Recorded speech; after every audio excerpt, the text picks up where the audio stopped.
napipila po yan dyan, pipila dyan. Yan. Yan po dito ang sitwasyon sa, sa Pasay, mga kagulong.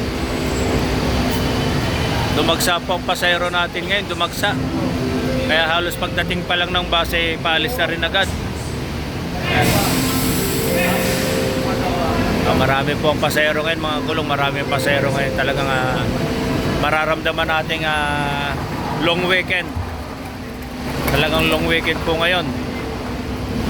Marami pong mga pasahero.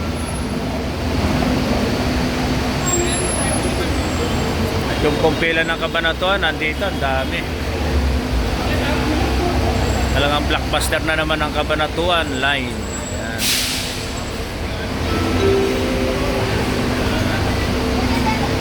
Cabanatuan, ang pila ng Cabanatuan.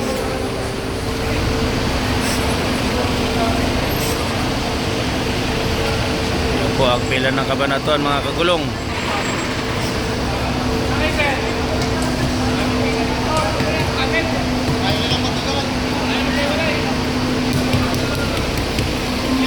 Tingnan natin sa labas.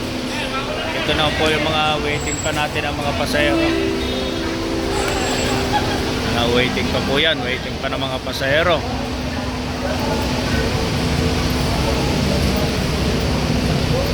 Wala pong ulan na, walang ulan dito ngayon sa Pasay. Katatapos lamang ng ulan, pero makulimlim siya. Makulimlim ang Pasay 5-star dito sa Pasay pala, sa Pasay.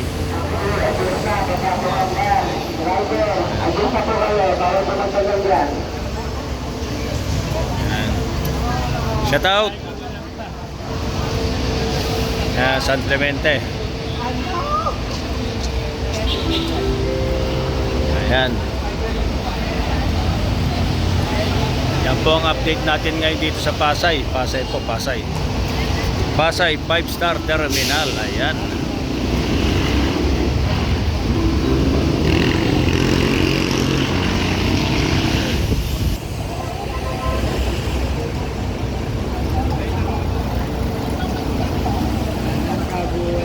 Biyernes Santo. Ang Biyernes Santo.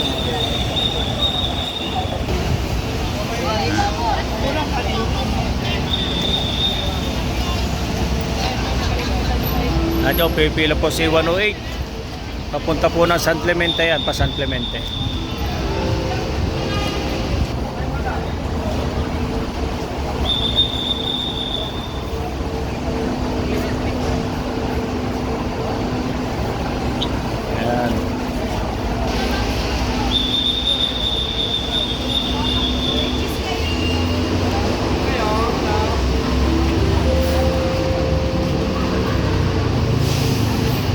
Po, buo-buos ang pasahero ngayon dito sa Pasay.